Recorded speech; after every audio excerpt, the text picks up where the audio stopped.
saluran udaranya tidak sampai ke sini. Ya Bang, pengap di sini ya.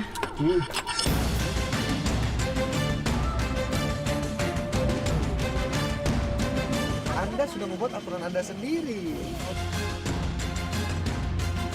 Yang menjadi pertanyaan besar pemerintah kita, kenapa bisa ada aktivitas, ada kegiatan yang bersifat transaksional di atas ini, yang berdiri di atas lahan negara.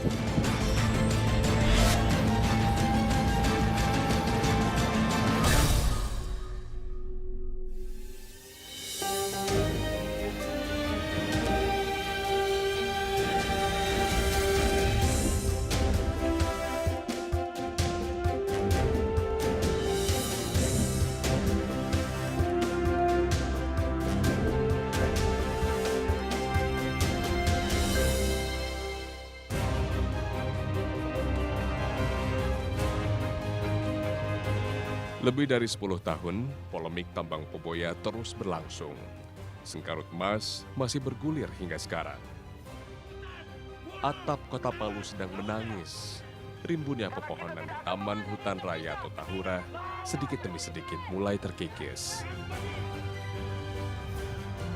Selama 10 tahun, polemik tambang emas di kota Palu terus berlangsung. Aktivitas tambang rakyat dituding mencemari lingkungan, namun kehadiran perusahaan justru akan menghancurkan hutan di sekitar pemukiman mereka. Kami akan menuju ke dua lokasi, yakni area tambang rakyat dan area perusahaan, untuk melihat lebih dekat selengkapnya dalam Indonesiaku kali ini.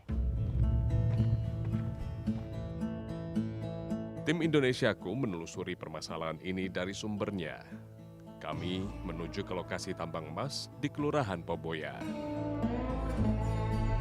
Dari wilayah permukiman terakhir di RT 02, kami masuk ke area tambang rakyat. Yang terlihat hanyalah jalur hancur diselingi aliran air sungai.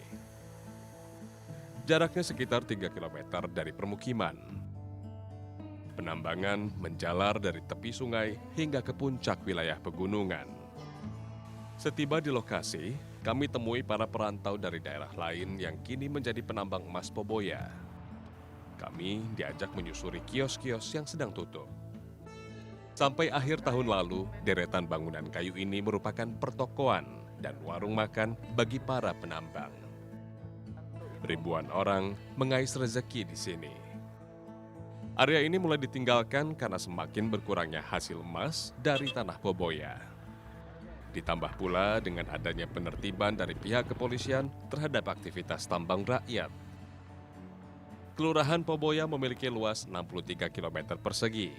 Sejak tahun 2008, meluasnya informasi mengenai ketersediaan emas di wilayah ini menjadi magnet bagi banyak pendatang. 3 tahun setelahnya, pemerintah Kota Palu mengeluarkan Peraturan Daerah Nomor 3 Tahun 2011 tentang pertambangan rakyat untuk melegalkan aktivitas pertambangan rakyat. Pada masa kejayaannya, Poboya bahkan menjadi ladang kehidupan bagi 3.500 penambang dan ribuan orang dari sektor perekonomian non-tambang. Saat ini yang tersisa tidak sampai 1.000 penambang. Itu pun tidak sampai separuhnya yang beraktivitas sepanjang hari. Saya penasaran dengan aktivitas penambangan secara manual di sini. Saya masuk ke salah satu lubang tambang yang paling ramai jumlah penambangnya. Boleh,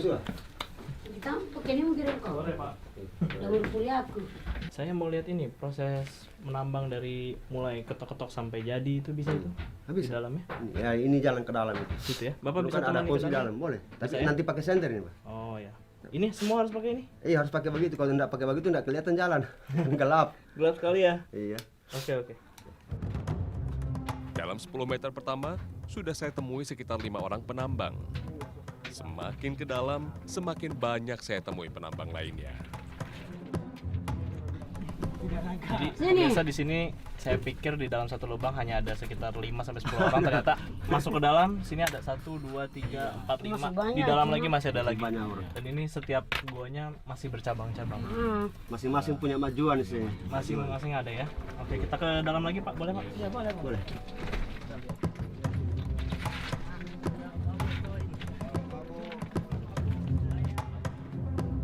Saya temui 4 orang penambang yang berasal dari Manado.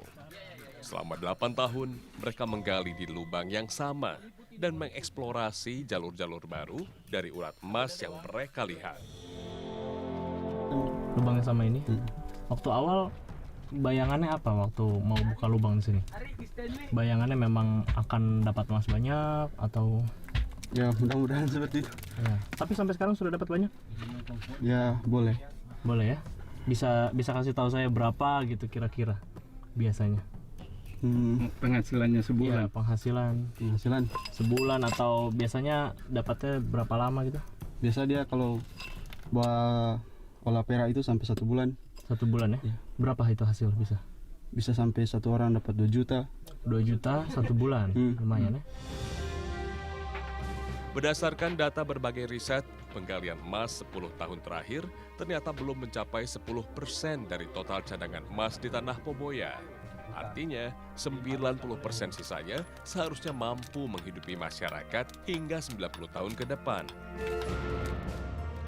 Jadi pemirsa di sini berbeda dengan tambang-tambang lain. Kalau di tambang lain mungkin ada saluran udara yang jelas dari atas sampai ke bawah, tapi beberapa meter masuk ke dalam ternyata saluran udaranya tidak sampai ke sini. Jadi bayangkan kalau kondisinya mungkin beberapa puluh meter lebih ke bawah ataupun lebih menjorok ke dalam, artinya saluran pernafasan mereka mungkin akan sulit sekali gitu untuk bernafas. Ya bang, pengap di sini ya? Pengapnya. Semakin ke dalam, semakin berkurang kadar oksigen yang dapat kita hirup. Namun ternyata, semakin dalam, banyak orang yang bersemangat mengeksplorasi jalur baru untuk menemukan bongkahan emas. Tidak hanya laki-laki, dunia pertambangan juga terbuka untuk kaum perempuan yang punya kemauan dan memiliki ketahanan fisik yang baik. Tapi perlu diingat, resiko kecelakaan dan kematian juga sering mengiringi perjalanan mereka dalam mencari sesuap nasi. Ini kalau nggak ditimis dengan kaki, percikan itu mata kena teman-teman di depan. Tapi ibu pernah kena mata sendiri bu? Ya, namanya kita tadi anus ini, kalau bagian-bagian gini nggak ada lagi mau bilang ini. Ya. Badara ya begitulah, daftar obat. Tapi ibu pernah luka-luka gitu? Ya kalau luka ini, kalau mau bilang ini nabrak batu. Ini di dalam. Dalam. Jadi resiko kita yang penting jangan di kepala. Kalau di kepala itu sudah ini kita Sudah parah ya? parah. Ada pilihan untuk berkebun dan mengurus ternak. Tapi jika dibandingkan dengan hasil menambang, tentu tak seberapa. Hasil dari tambang emas Poboya mampu menyekolahkan anak cucu masyarakat Poboya hingga keluar kota. Inilah yang menjadi pemikiran utama para penambang, bahwa anak keturunannya harus hidup lebih baik dan tidak lagi bergantung pada pertambangan.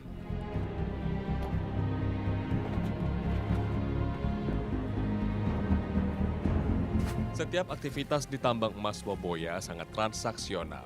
Mulai dari buruh kemas material tanah ke karung, hingga para pengangkut yang disebut sebagai kijang, sampai ke pengemudi truk, semua menetapkan tarif yang tinggi. Hal ini berdasar pada tingginya angka pendapatan dari sebongkah emas Poboya, termasuk adanya portal-portal yang dijaga warga untuk mengutip bayaran dari truk yang melintasi desa mereka. Bongkahan material tanah kini memasuki tahap pencucian. Proses inilah yang seringkali membuat gaduh para aktivis dalam menyuarakan lingkungan yang bebas dari pencemaran. Keberadaan tromol pencucian tanah dan batuan yang mengandung emas biasanya lekat dengan penggunaan merkuri. Penggunaan merkuri sebagai pengikat mineral emas sudah digunakan oleh masyarakat tradisional Indonesia lebih dari 100 tahun lalu. Pembelajaran para penambang dari pemerintah kolonial Belanda inilah yang masih mengakar. Para penambang perlu edukasi lebih dalam mengenai dampak penggunaan merkuri yang tidak hanya berbahaya untuk lingkungan, namun juga mengancam nyawa mereka. Kita harapnya ke depannya ini, bagaimana kita masyarakat menambang yang bagus, bagaimana kita masyarakat di arahnya, ditata yang Tapi bagaimana. sampai sekarang sudah adakah solusi gitu dari pemerintah gitu? Belum ada. Belum ada. Kalau merkuri nggak boleh, penggantinya apa katanya? Kalau penggantinya itu cuma borak saja. Borak saja. Kalau menurut Bapak itu lebih praktis lagi. Itu istilahnya tidak merusak istilahnya kesehatan manusia, dampaknya tidak mau orang banyak, apa tidak mau. Kenapa Bapak belum pakai itu? Karena kita belum ada alat. Sebenarnya, para pengolah emas sadar akan dampak yang akan terjadi jika pencemaran terus berlangsung. Tapi, apa daya, solusi dan arahan dari pemerintah yang mereka harapkan belum berjalan. Ini Pak, ini berapa ini nih? Perkiraan berapa gram? Sekitar 6 ons. 6 ons? Mentah, 6 ons. 2 ml. Oh, habis ini diapain lagi biasa proses? Dilebur dulu. Dilebur dulu. Ya, gitu. dia Nah, kalau Bapak pasti udah ada bayangan kan berapa harga kalau ini jual biasa? tergantung katanya kalau sekitar 137. 137.520 ya. Ini hasil dari berapa lama ngumpulin? 4 hari. 4 hari ngumpulin ya. Gitu. Tapi dari segini untungnya sendiri berapa?